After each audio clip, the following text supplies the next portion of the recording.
audio started. Take 5, scene, action. Are they both rolling? Cool. Hello and welcome to Your Thoughts Podcast. This is Tyler Beck, and I have a new co-host today. My name is Brandie Lane, for those of you who care. We have our guest. I'm Chance. Did you want to use the last name or just first? Just first. Cool.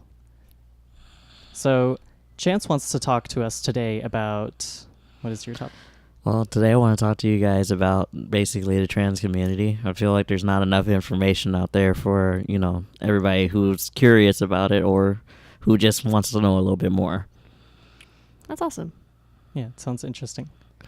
So, there's a lot of YouTubers. Most of them I've noticed from, my own research are male to female. There's a lot of female to male YouTubers out there as well for trans people, but a lot of them are the ones that people kind of had the stereotypes about. The super sensitive, totally out there. And I think a lot of people think all of us are like that because that's the main representation they see, but we aren't all like that. Right. So I kind of wanted to start my own YouTube channel. I haven't really got it up and running yet, but that's not the main thing. That's just what kind of got popular. They kind of took off. They had the right resources. A lot of us don't feel the same way as them, though. So, the mainstream perspective on the trans community, is that what you're talking about? Yeah, the mainstream perspective is that asking questions to the trans community becomes I don't want to say a hassle, but people are almost scared to ask questions because they don't want to offend. They feel like they're going to step on toes. They feel like they're going to get yelled at. Well, there's also people intentionally trying to get people to step up or misstep so that they can yell at them for not using correct gender pronouns or just language police, essentially.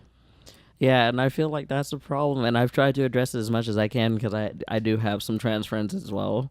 And, usually when I get into these arguments online with people, I try to tell them, this is really not the way to go if you're trying to get this to be mutual respect between us and the people who are non-trans or cis. We call them cisgendered people, which means you identify with the gender you were born as or identified or assigned as birth. Sorry. Where did that term originate? To be honest, I think it's a Latin term. It's actually, medically used. So it's medically recognized as a proper term. But cisgender just means if you were assigned male at birth, you identify as male. Or if you were assigned female at birth, you identify as female. Interesting. And, as far as the gender policing thing goes, I don't agree with it personally. Me being trans myself, I try my best not to get mad at people because I know that some people, even if they ask it in a rude or disrespectful way, they don't mean it that way. And normally with the tone that somebody uses, you can tell, hey, they really just don't know that that's offensive. It's best in those situations, I feel, to just correct them and move on with your day instead of yelling at them because all that makes them do is say, oh, all trans people are like that. And that's not the image. I don't want that image casted on me because you lost your shit. Yeah. So what's appropriate versus what's not appropriate? What are some questions that you think are not okay asking a trans person? And what do you think are questions that trans people might take a little bit too seriously? See, for me, I'm pretty open, so pretty much all questions are on the table. It's mostly the wording that you use as far as I go. Oh, okay. Asking people, have they had the surgery, though, that's very taboo. 9 times out of 10, people are going to get mad at you for asking that. And usually this surgery refers to bottom surgery. Right.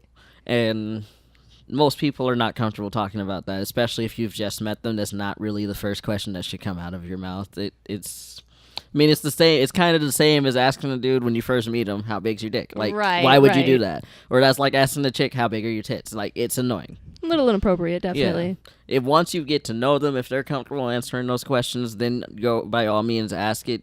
Just be mindful. Not everybody's going to want to talk about it, and that's okay. But they should also, I feel like trans people should also be mindful that just because they asked doesn't mean they were trying to be rude. They're just genuinely curious. Yeah. A lot of people don't know or they can't find the information online. I have a hard time finding the information online in regards to surgeons, and information about the surgery in general. Most of my experiences come from groups on Facebook from people who have already had it. Oh, wow. Wow. Yeah, there's a real lack of information on bottom surgery. Top surgery I found like that. It took me less than a month to find information about top surgery, all the different types. That's like just mastectomy or breast implants or... Yeah, it's double mastectomy or breast implants if you're male to female. I found a surgeon. It took me a while to find the surgeon out here, and I think he was actually just recently added onto the website that I found him on. But he's been around for at least a decade now. But in general, like it's just really hard to find information on either side of the spectrum, because from male to female it's even harder. I've found even less information on their surgeries than I have on female to male surgeries. Right. Really? That's crazy. Okay, so what are some questions that you think are a little where do you draw the line as far how do you explain gender pronouns to people? Like, how do you I don't really know what I'm trying to ask. How do you... We had a friend that used the pronoun. I actually mentioned this to you when we were still in school together. The pronouns they, their, and they are. And I know this is pretty common in the LGBTQ whatever letter is added onto that. Yeah, usually the they and them pronouns are attributed to non-binary people, which non-binary basically is when they feel like they could be either way, male or female. They usually don't identify as either, they just kind of exist. They are.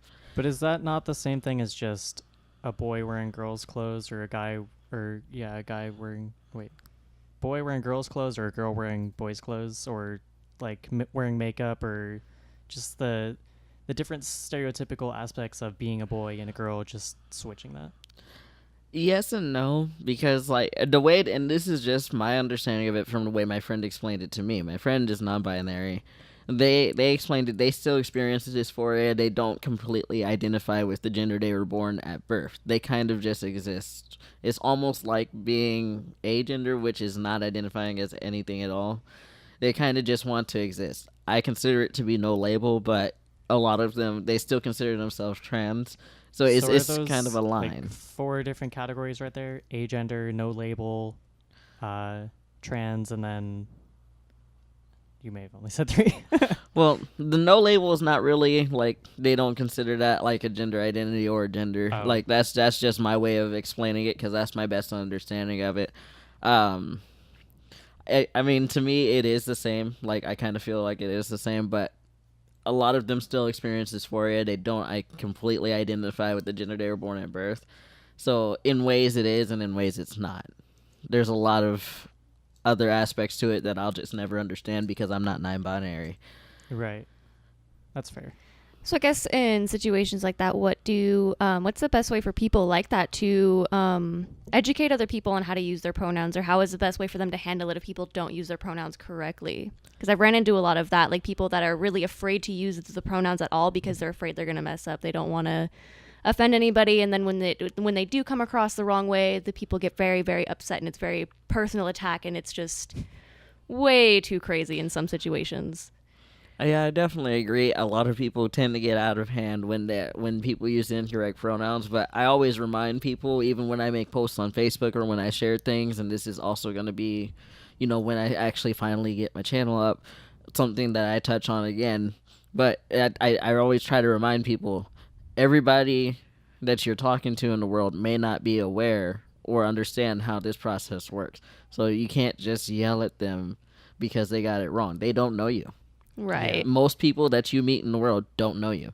If your friend does it and does it on purpose, yes, by all means yell at them. At that point, they're doing it on purpose. But if it's an accident, take it for what it is. Correct them nicely. Just say, hey, I would really prefer if you say they, them, he, him, she, her. And then move on with your day. If they don't want to do it, you don't need to talk to them. Yeah, like absolutely. It's not really a point to yell at them. All that does is make you look bad and the community look bad, and it gives people who actually hate the community that fuel to redirect into, hey, look at this. I just found this video, or I just saw this person do this. You're adding fuel to a fire that's already too big as it is. I feel like a lot of people intentionally try to trap people into the accidentally mislabeling or I lost my train of thought. Damn, I'm Jesse, this podcast. Shit, I don't know where I'm going. Trying to trap. So, like, creating a situation out of something that really isn't there. Is that what you mean? In a manipulative way. Like, I want the attention, and I'm going to get the attention by completely changing the game as far as language goes. I'm not quite sure what you mean. Like one day I'm a male and the next day I'm a female, and if you call me a male one day, it's totally acceptable, but if you do it tomorrow, then I'm going to get pissed. Okay. So that kind of goes back into the non-binary thing again. They are the ones that usually switch between the two. They'll either prefer to use pronouns or maybe even the bigender. That's another thing. Bigender is usually the ones that feel like both. Non-binary is more just, existing pretty much. Bigender ones are usually the ones that switch. Again, it's really the same thing. They should learn that not everybody's going to be used to it. It takes, especially if you're constantly switching back and forth, it's going to be a learning curve. Nobody knows because you're the only one that knows how you feel that day. You Right. got to kind of take it for what it is. You know how you feel because you're you. They don't know how you feel because they're not you. You got to explain something in order for it to be understood, and then you got to give time. Well, it's also like a whole different world. Like, Yeah. when you learn about a specific topic, there's levels of it, and the further in you go, the more of that specific language you start to understand. But if you try to use that language, like if I was trying to talk to you about audio I'm going to equipment have right to now- cut you off because our cameras will not hold any more data. So we'll be right back. Whoa. Leave us on this cliffhanger. Dun, dun, dun. Perfect time. Bum, bum, bum, bum, ba-da, bum, bum, bum, bum. Bum, bum, bum, bum, bum, bum, bum, bum, bum. And we're back. Yay. Yay. Like 5 commercial breaks. So as I was saying, what the fuck was I talking? When you learn about a specific topic, there's different tiers, like levels that you go through, and you start to understand the language better. So like for audio equipment, this is a microphone, but there's like directional microphones, omnidirectional, like different aspects of it that you learn the further you get in. And from my perspective, that's kind of what the trans community is. And Like, people that don't care about microphones don't care about the different kinds of microphones. yeah. Am I right? So like people on the outside, there's a ton of information if you want to go into it, and then the people that are in the trans community, they know all that information, I guess. Yeah, that's a good way to look at it. And the problem that I have is that a lot of people want to be understood, but don't want to explain. And I'm just like, that's not how this works. That's like me giving you a car and telling you fix it and not explaining anything to you with Yeah. you having no mechanical background. Yeah, it's You a good can't- analogy. Understand if you don't explain. There's Meanwhile, no the- understanding to be had. Tires blown, alignment's fucked up, the engine just isn't working correctly. Transmission ain't even in the car. Like, And you don't know. and they don't know. I wasn't explained to, so I don't know. What the fuck is a transmission? That's my problem with the community right now. They want understanding, but don't want to put the work in to be understood. And I'm just like, I get it, because a lot of them, well, it's not my job to explain to them. Then it's not their job to understand. Like, Yeah. I mean, it's a fucked up way to have to put it, but Like in a general sense, pretty much everybody is accepting of other people to a point. yeah. Once you get into the point where it's like, fuck you, you're not treating me correctly somehow, then it gets really complicated.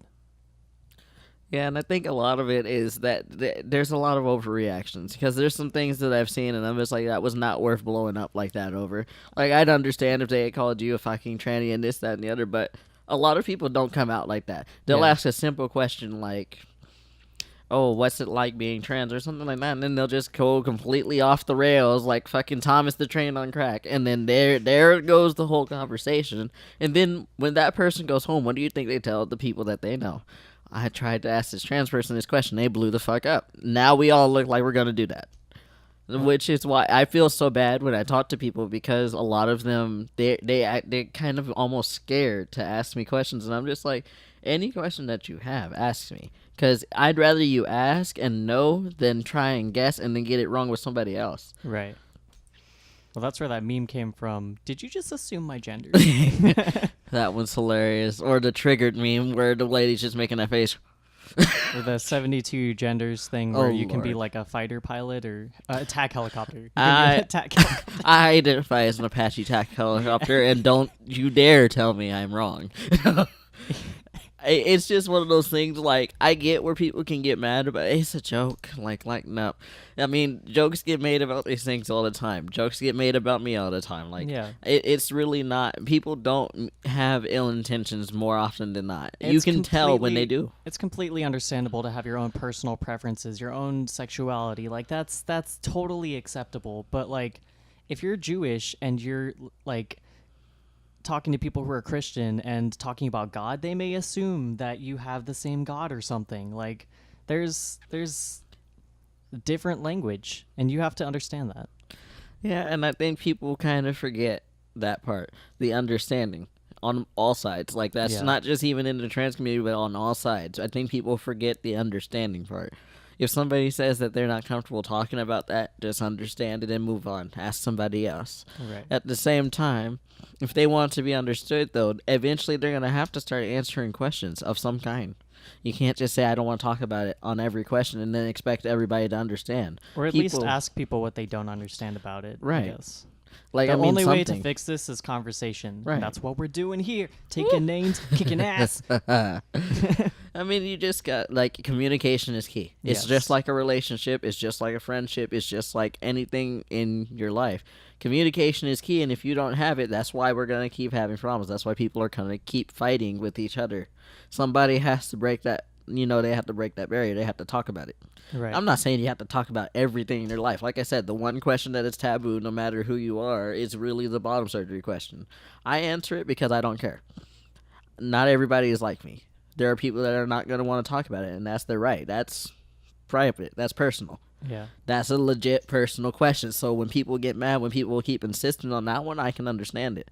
But somebody asking how being trans is not a reason to get mad. They just want to understand it. But even outside of that context, like, are you really going to outright ask somebody, so how's your vagina? How's your penis? Like, that is what it seems like.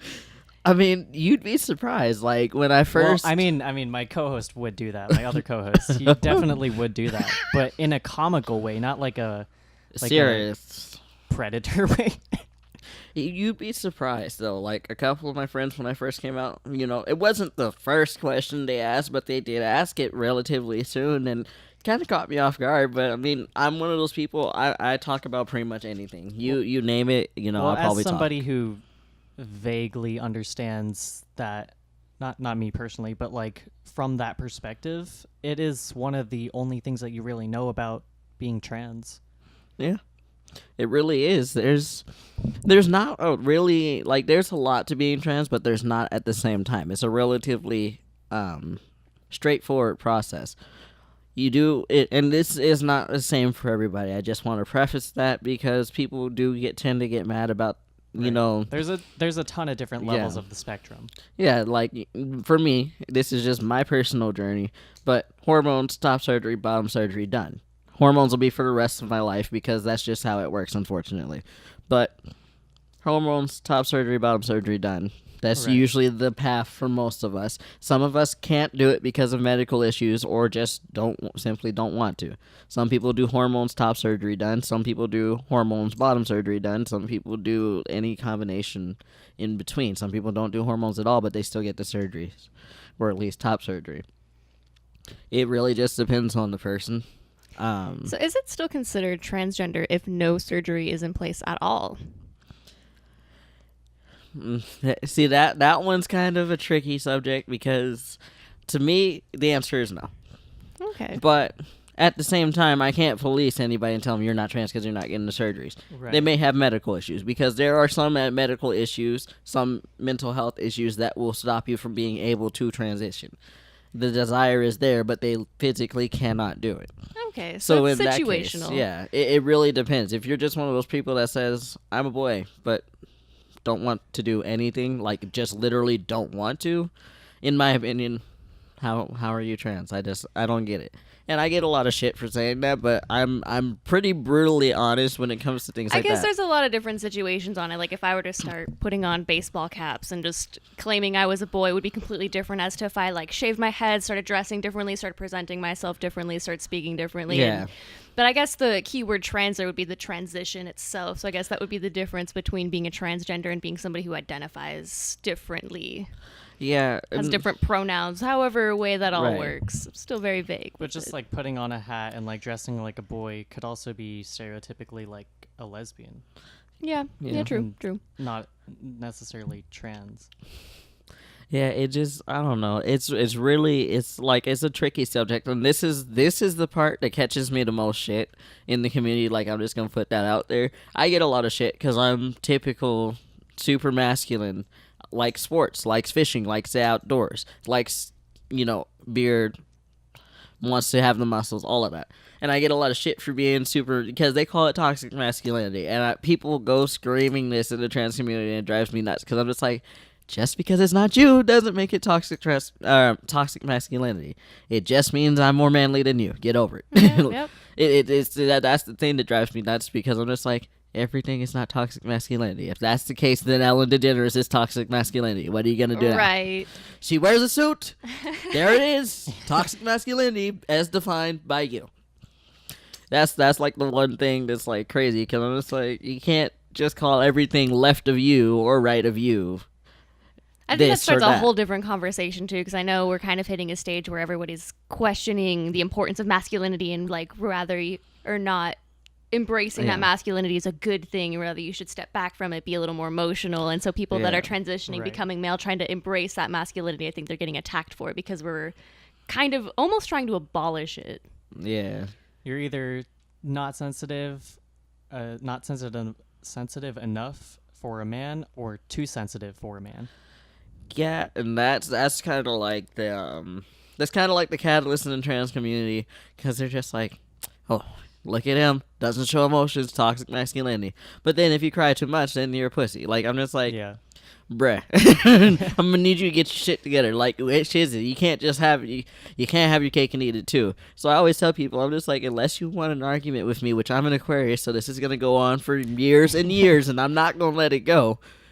Shut up. Mind your life. Just do your life how you live it. Like, I don't. There's not any one way to be a man as far as I'm concerned.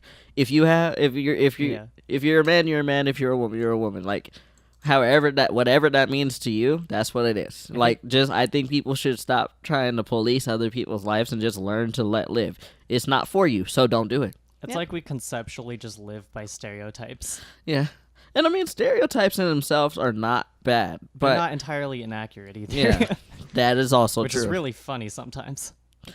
Yes, some of the stereotypes don't like are. that. I think people just they try to look into things too much. They try to make something where it's not, and they don't make enough of what actually is. The situations that should be addressed are not being addressed right now, and situations that are non-consequential are just being blown way out of proportion. Yeah, I kind of equate it to the straw ban in California. Their whole state's literally on fucking fire, but yeah, straws, let's ban it. Literally the whole state on fire, but yeah. We're straws. going to interrupt this one more time for another quick short break. I can't hear you with the headphones on. Oh, my bad.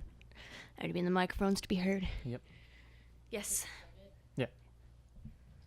Audio rolling. Cameras up to speed. And action. Welcome back to Your Thoughts Podcast. What were we talking about? We were talking about the whole thing with people.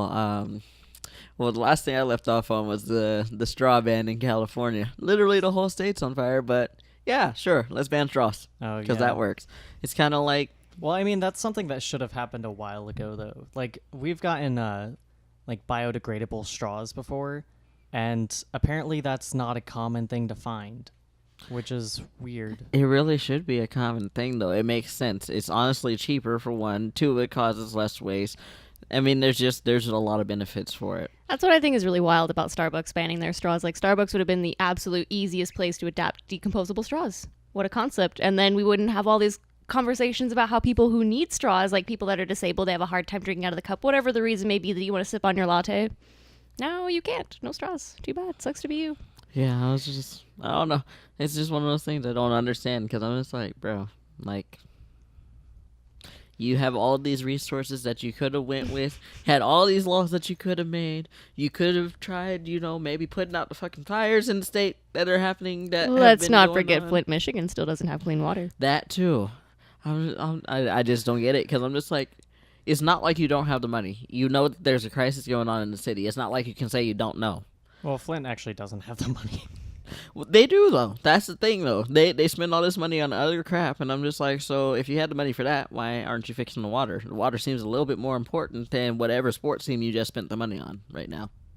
I mean, there's a lot of money that could be used or could be borrowed from other parts of the state to fix the water issue that they have going on right now. Or it's like stupid. Federally try to fix it. Well, I mean, the government was providing people with free water, but then they were like, well, I don't think you're going to die if you drink it anymore, so you're going to have to start buying your own water again, guys.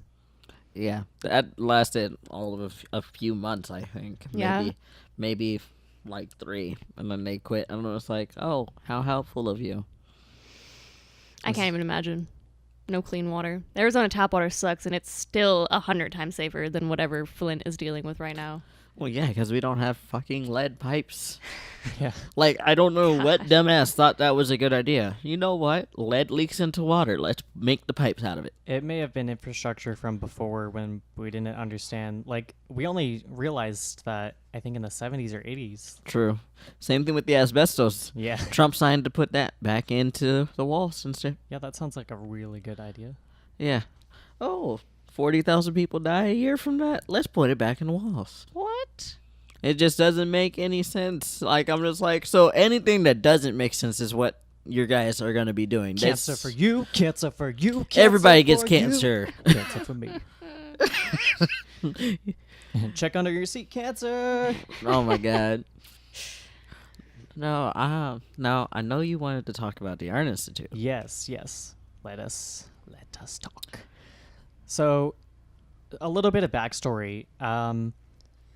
Brandie here goes to the Art Institute. I actually met Chance at the Art Institute. The Art Institute is a national franchise. It was originally a private school based around artistic careers like photography or film or graphic design. That's what we do. She does film. So it was for profit is the word. It was a for-profit school. Yeah. And it switched ownership, I think, within the past 2 years to the Dream Center Foundation is what it's called. I think is what it's called. Pretty sure. I can look it up. But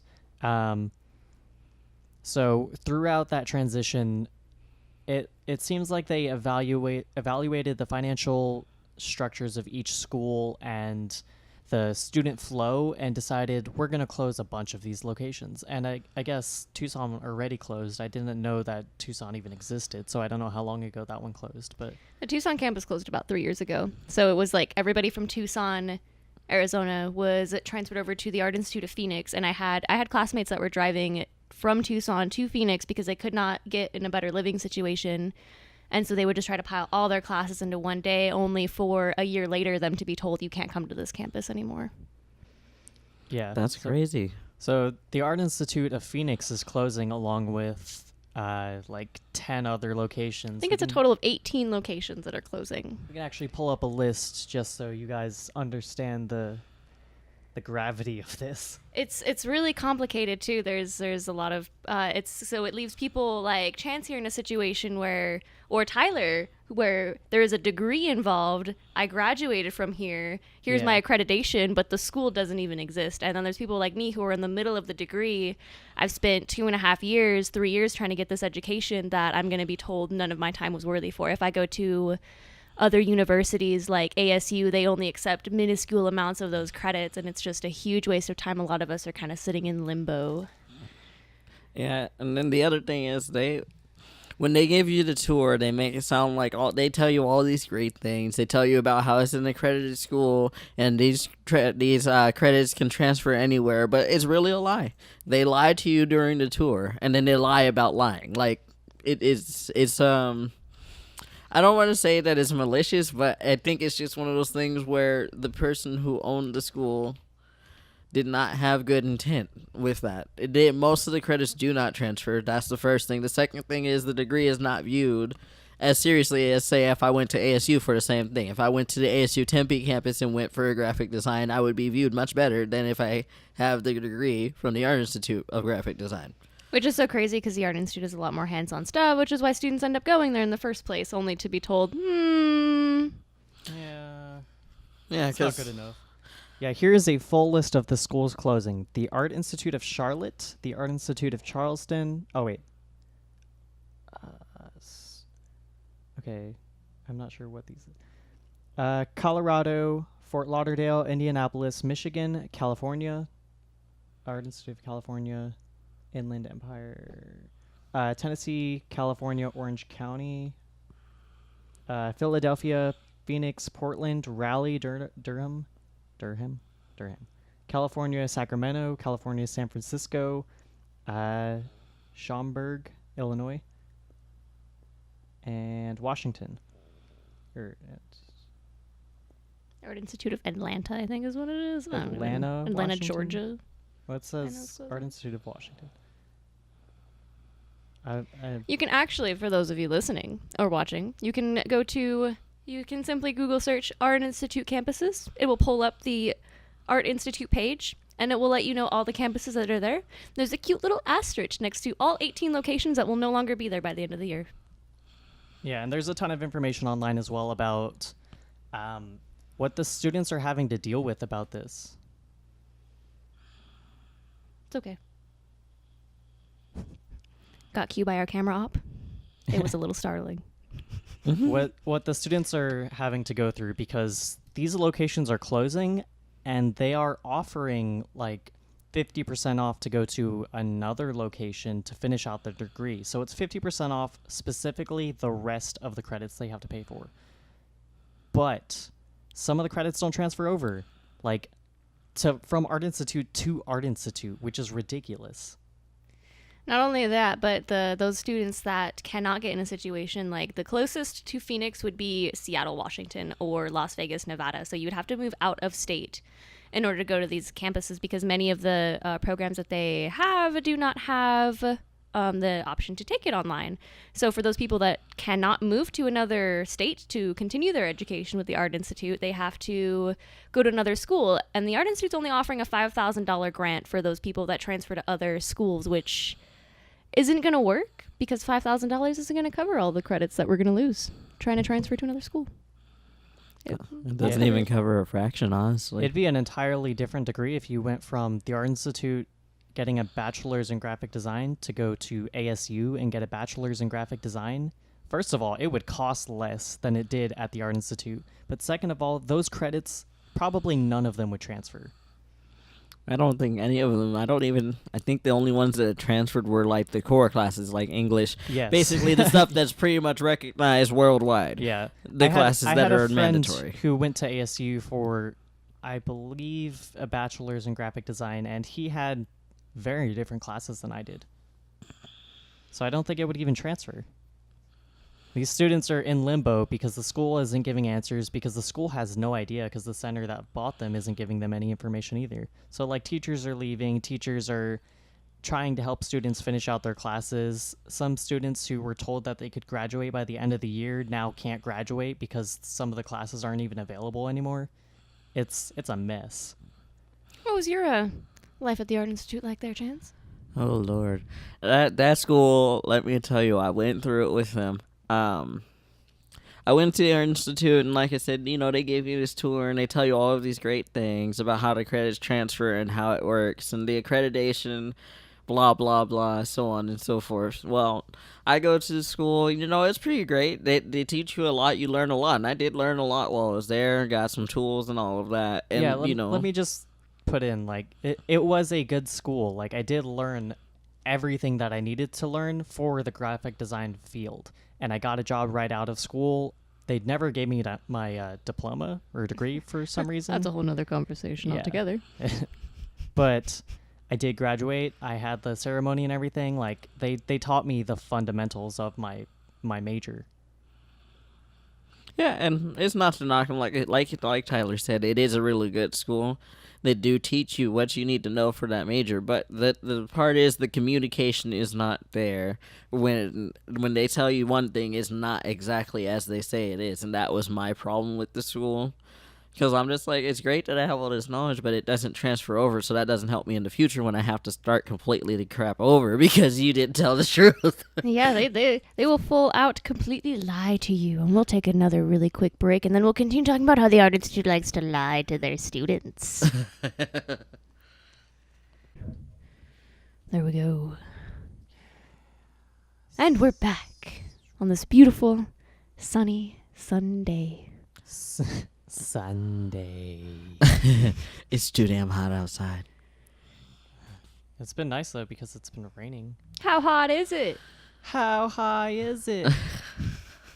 No, it's been raining too much. Like, I never thought I'd ever say those words in my life living in Arizona, but it was flooded. It flooded to 60. It flooded near Bethany home in the I-17, and I thought my car was going to die, and I'm just like, can we not with this car? This is a car I actually like. I'd like to keep it, please. Thank you. I just fixed it. I don't money for another car. What's that? I don't have windshield wipers. My driver's side windshield wiper isn't working, so driving in the rain is interesting. So I have to like lean in the center of my car. Oh, Lord. I'm in the same boat. Terrible. But back to the original topic. Oh, yeah. The Art about Institute. the Art Institute lying to you. My favorite story is one of my friends, DJ. He went to the campus. He went to the Art Institute of Phoenix, and he was like, yeah, I want to be... I want to have my own music. I want to mix music. I want to make music. And they were like, oh, yeah, we totally have an audio program here. The Art Institute of Phoenix does not offer an audio degree of any way, shape, or form. You can take the film program, and there is 2 audio classes involved. Hold on. They do offer the audio program, just not specifically at the Phoenix location, and they did not tell him that. No.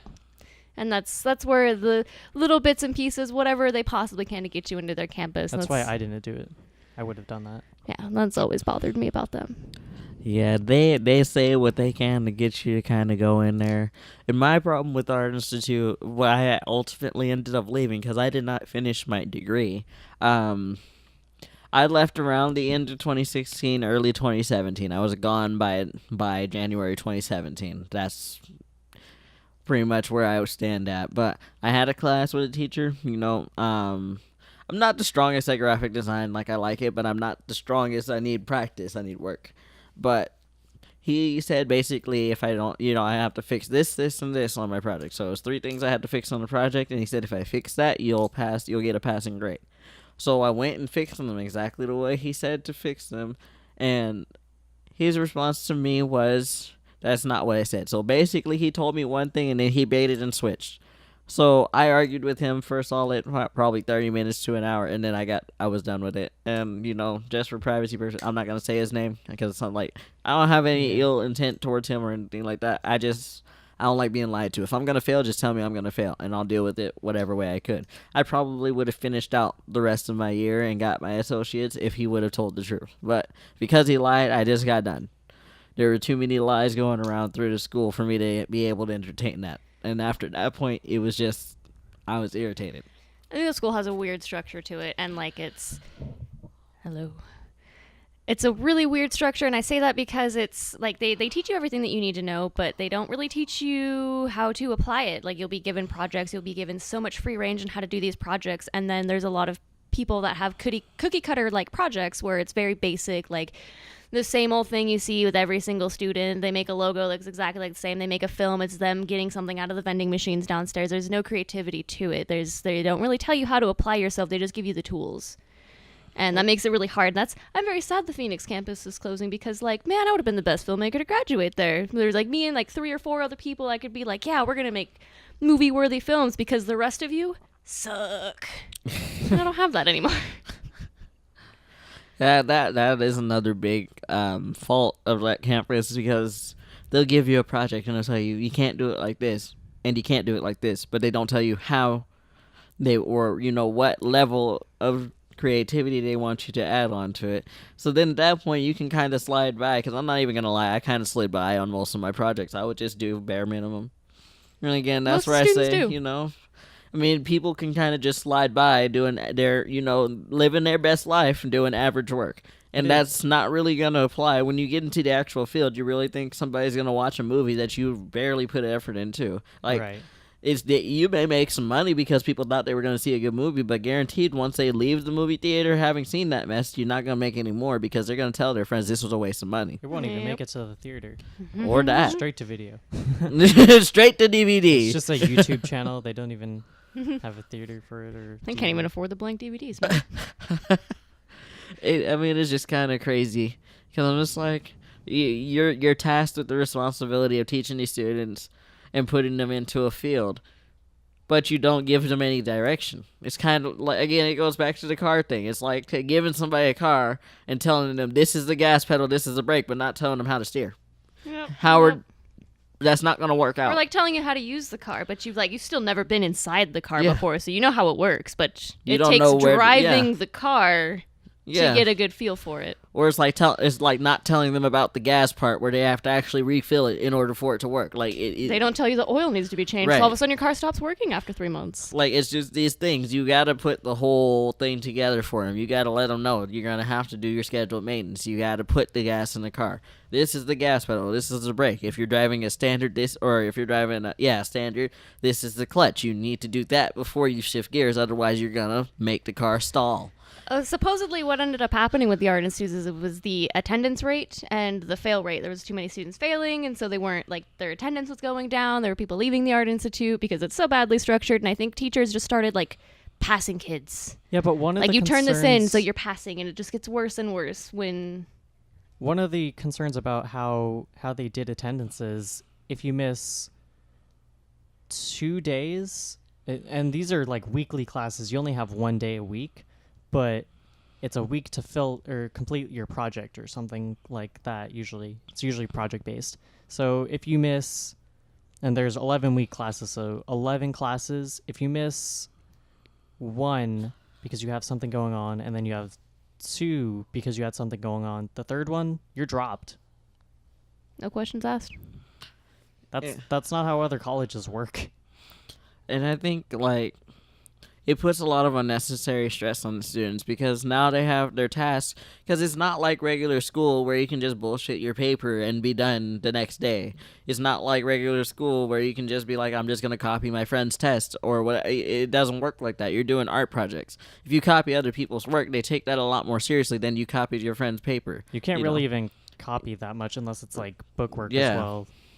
And it's just one of those things where it makes it almost impossible to sort of- go into an art school to copy other people's work, like you said, because it's art. It's really hard to copy a work of art. It's almost impossible. I mean, no. Almost. No. Well, if you did a logo and you gave me the logo to work off of, but told me to make it different, I feel like that's still making it my own. Right. But, you still have to put in that extra effort. You can't just bullshit and wake up 4 hours before it's due and do it. It doesn't work like that. I guarantee you're getting an F on the project. No, you definitely Maybe need a D the if you're week. lucky.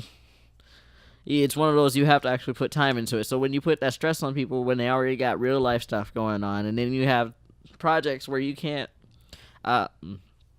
they can't just put 1 day into it. They have to focus all their time on that project. And they have multiple projects, because, some people are doing 5-6 classes during 11 weeks. And then working as well. And then, the job. Like, when I was going to the Art Institute for a while there, I worked 2 jobs and went to school. And that alone, you missed 3 days and you're dropped from the class. It's very stressful, because now you got to worry about missing work. You got to worry about not turning in the projects. You got to worry about not missing school. I worked part-time. I had 4 classes, and then I was also in a band, so my Saturday was taken up. So there's a lot going on. I vaguely understand the school with their whole attendance thing. School should always be priority. Make sure you get your degree, but we have bills to pay. Yeah, and if you're working on the same project this week and then next week is just a day in class to work on the project, why would you go? I I can do this at home. Yup. But you have to be there for the 11 weeks for attendance reasons. Yeah, there's just a lot of things structurally that don't work as other colleges. Because, like, other colleges, if it's just going to be like we're giving you a day to work on an extra day to work on a project, you don't have to show up to class. There was a lot of times where I wouldn't have to go to class when I went to ASU because, it's just a study day. Go ahead and study. So I'd be in the dorm and I'd just be studying. Because why do I have to study in class? I can study in my dorm. Yeah. Yep. For us, it was like a 45-minute drive there or like a 2-hour light rail ride. So if you did the same thing that you were doing last week but in class, what's the point? Yeah, it just... I mean, we always went, but... It's one of those things, if you missed a class before, it makes sense. But if you were there to class before, you already know what's going on. So what's the point at that point when you could just be working on a project instead? Because half the time they talk about, all of that, the project and this and that. You already know what the project is. You already know what you're supposed to be doing. You already know where you're at on the project. It should be a very individual basis. Like I don't think teachers should start to feel concerned about your attendance unless you're like failing the class. You're failing to turn in work. But for people that they should be concerned before that. But if they see should that you're mention it, I guess. Yeah. If they see that you're struggling with the content, they should mention your attendance. If they see that you're starting to slip on your grades, like you normally have A's, but now you're slipping into B's, C's, they should say something. But if you have an A in the class and like you're grasping the content, there should be the attendance should not be as big of a deal.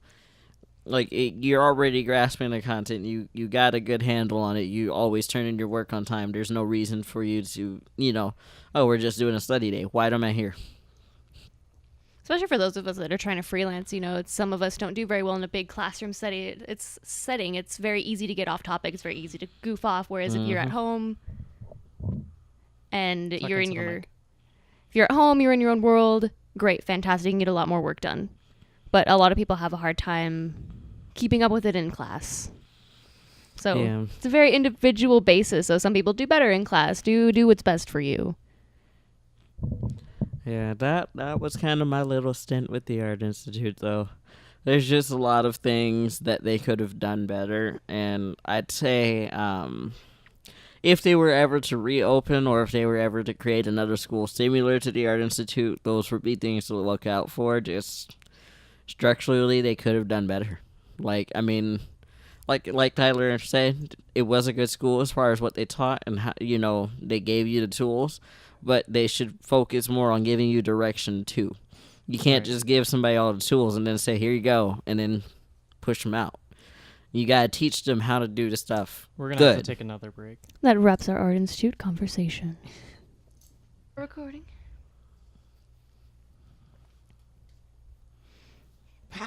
3, 2, 1.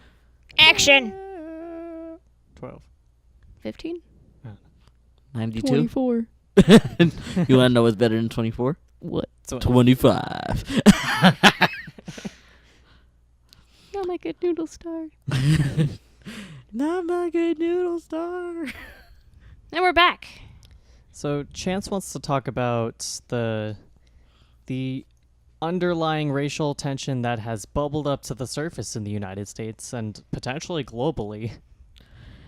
Yeah. So this is I don't want to say that it was not already there, but it wasn't near as bad as it's been since Trump's been in office. And I'm not saying that it's entirely his fault. I actually disagree because Obama ran on being black, and some people were like, why is color an issue with this? So, and there was, but Bush talked about like Muslims and Islam and like the terrorist attack that definitely had racial tensions involved. So I think it's always been present. It's just not as present as right now. I don't know where we are right now is really weird though, because it's a lot less. We had a big terrorist problem when Obama was in office, but now everything is very, very black and white.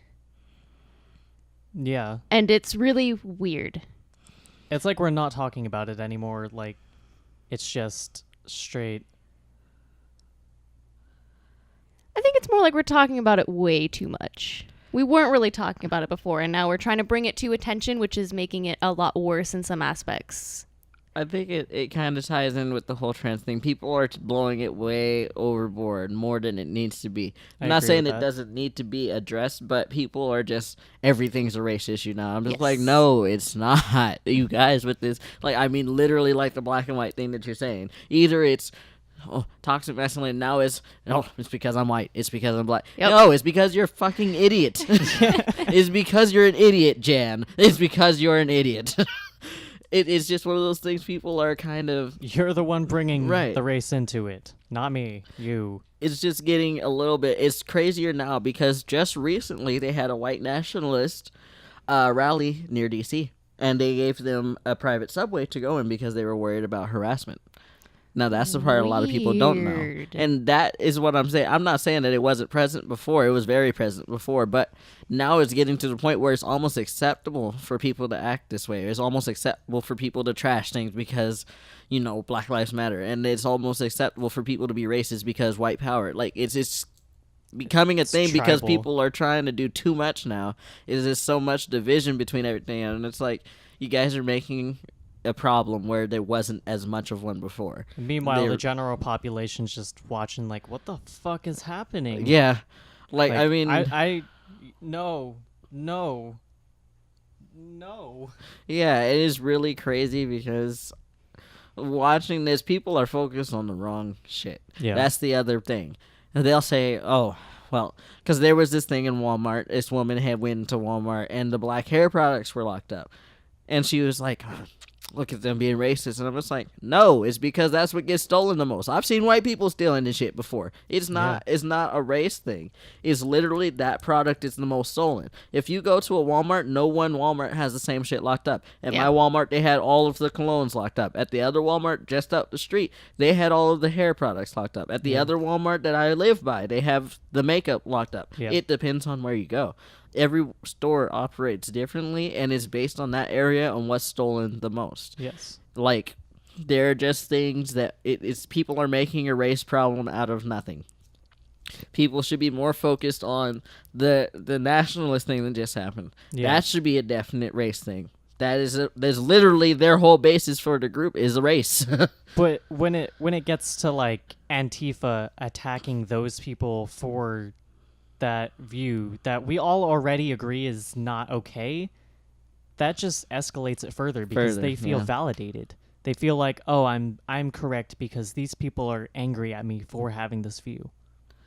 And that's all back to people are blowing it way out of proportion. Yeah. You cannot fight these people with violence because now the way is not you're to getting just- offended. The way is not to just jump on one side or the other or to just You gotta look verbalize at, your yeah. opinion immediately. It's to try to understand You have to all their perspectives. listen to understand, not to respond. That's the Yes. thing that I like to live by. Because when you listen to respond, you heard absolutely nothing. You heard everything they said, but didn't listen. So everything went in one ear and out the other. All you heard was the parts you wanted to respond to, and then that's how nothing gets solved. And you just ruminate on Mm-hmm. your own thought process that, like, you're creating the rebuttal to their conversation, not even really listening. Yeah, nothing gets done that way because now instead of creating a solution, you're creating an argument. And this can be applied to all aspects of life, whether Yeah. it be in your job, relationship, family, friends, Every race, controversial religion, all topic of it. is revolving around this concept. Yeah, and like when you listen to understand, that's when you can make solutions happen because now you've heard what they said, you see their points and you see where they're wrong. They've listened to you, they hear your points, they see where you're wrong. Where you're both wrong and where those common points are where you can start to build a bridge and work over it. And I It's- think it's people also are the- forgetting that now. The right and wrong thing is the same concept as black and white. There's different levels of understanding things. Like, Everything is not you're right or you're wrong. Like Yeah. there are some things where it's agree to disagree, but there can still be something done to make it better. Like for us, like, as white people, we understand we will never fully understand black culture because we did not live that. That is not our lived experience. But we have a ton of black friends and we have experienced the culture, and it's different, and we understand that, and we can talk to them about it and have actual conversations because we understand our personal differences and their differences, and it doesn't have to be so blown out of proportion. I think the biggest problem is that people, we all like to pretend like there is an equal playing field. We like to all pretend like we are all the same. And realistically, we're not. Everybody has very, very different culture. People that grow up in, you have your typical white family. You have any people that grow up in Mexican homes they live their lives very differently. They have a very different view on family, what they do for fun. And then the list goes on. People that grow up in Muslim homes, Jewish homes, even like different religious homes. We're all really, really, really different. And it's really disheartening seeing a lot of the, because like I said, it's really black and white right now. Like we're not really attacking Muslims and Mexicans. It's really white people versus black people. And it's really weird. And I wonder if it stemmed from some sort of envy, because I see the black community, it really is a community. People that have the black skin tone, a lot of people that are darker skin tones, they clump together, and they're really homeful together. They want to help each other. It's really easy for them to get along. I don't know. And with white people, we don't even really want to catch eye contact if we walk past each other. And I don't remember what documentary it was that we watched, but it was very enlightening, where it was a woman that went around to a bunch of nationalist people and was talking to them about, they're very white power. Anybody of different skin tone needs to get out of America. And she was a Muslim who actually lived somewhere in Europe, but she wanted to understand the white nationalists and their perspective and why they're doing what they're doing, and try to bring some humanity to their perspective, because that's another thing that's happening. People are dehumanizing these other people who have this specific perspective because they are looking for a community. And whether you want to accept that or not, whether you want to just talk shit about them, that's fine, that's your choice. But these people are still humans, and we can actually reach them if we just talk to them. It was fantastic, because by the end of the video, she was interviewing a bunch of people that were white nationalists, and then a few months after she had left, they were like, you know what, you were right. After meeting you, after becoming friends with you, after having open conversation with you, I'm not a part of my white nationalist group anymore. I've disavowed the ways that I'm treating other people, and I've started thinking about my actions, and I'm disgusted by it. Like, you can talk to people and try to reach them on a humanitarian level, and it's don't expect it to happen immediately either. Like, it's not going to. First of all, it's not going to happen immediately. You don't just change somebody's view automatically. It's a learning curve. It really depends on the person.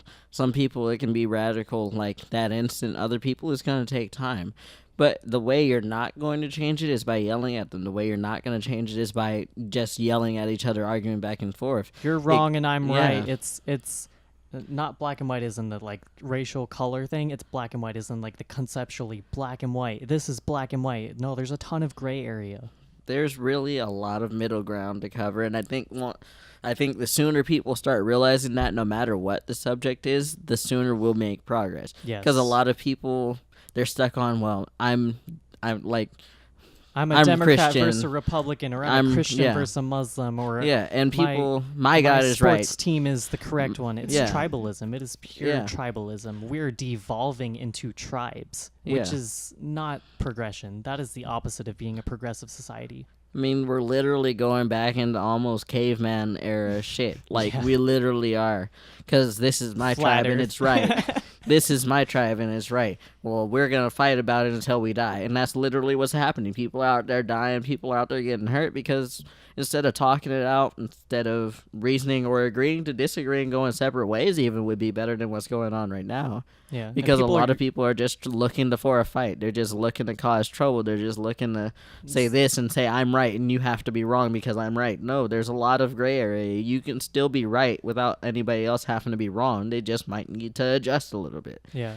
There's and social media is constantly feeding this fire as well. That is something to really understand. If you spend all of your time looking at Facebook or Reddit or Twitter or whatever, that's not the real world. That's not what's happening. That is happening somewhere else, and you're not getting the full story. Yeah, especially when you see the videos, I kind of liken it to the World Star videos. When you watch World Star, this shit be funny. I'm not even gonna lie, that shit be funny. World Star. But they never show you how the fight started. Yeah. You always catch it. At the beginning, when they're about to start swinging on each other. You don't catch it from before when they were talking shit. 9 times out of 10, you catching them when they already got their fists in their mouth, and it's too late. Whoever could have won could be completely in the wrong, and you're just watching it for the thrill of watching violence. The fight. Mm-hmm. Yeah. We should start rapping, ladies and gentlemen. We're reaching the end of our podcast. I can't Ooh. rap. Oh. I'm not very good at it. My name may be Chance, but I'm not the rapper. Damn, that was good. We could do another 12 minutes. Okay. Here we are. Wrapping it up. So it's been great having you on. Do you want to plug your YouTube? Oh, my YouTube. So my YouTube right now, I believe, is under my other name, which is Savage Valentine C. So that's VALENTIN, no E at the end. But yeah, that's where my YouTube channel. With the permission of Tyler, I'm gonna be posting this on there as well. You know, And it was great having on the show. I'll throw a link on the audio file and the video file so that you can access your YouTube as well. So Sweet. cross-platform kind of stuff. So yeah, and I want to thank my gracious co-host. Jesse decided he had work and did not tell me, so that was fun. We're also going to give a very fantastic shout out to Chloe, who's behind the camera, my wonderful, beautiful cousin who just barely learned how to operate a camera today so she could do this with us. Yeah. Thanks, Chloe. We had to quickly adapt to the situation, so it's been interesting. So fuck you, Jesse. Yeah, fuck you, Jesse. I don't know you, Jesse, but you fucking up. I even talked to your girlfriend, and she was like, he didn't tell you? So, what the fuck, man? Smooth under the bus you go. And I want to thank Chance for being on the podcast. I want to thank you guys for having me on the podcast. Yeah, of course. Very, very fun stuff. Enlightening. Let's turn some heads. Get some crowds rolling in. Yeah. Oh, yeah. Controversial topics are very interesting and make people angry. We like to make them Rage. Hulk smash. And that concludes... Oh, this is episode 10 of Your Thoughts Podcast. We have gone through 10 episodes, which is great. Happy anniversary. Happy Happy anniversary. anniversary. Happy anniversary. Happy Happy anniversary. Yeah. So thanks for being on episode 10. Hell yeah. And that concludes Milestones. Your Thoughts Podcast.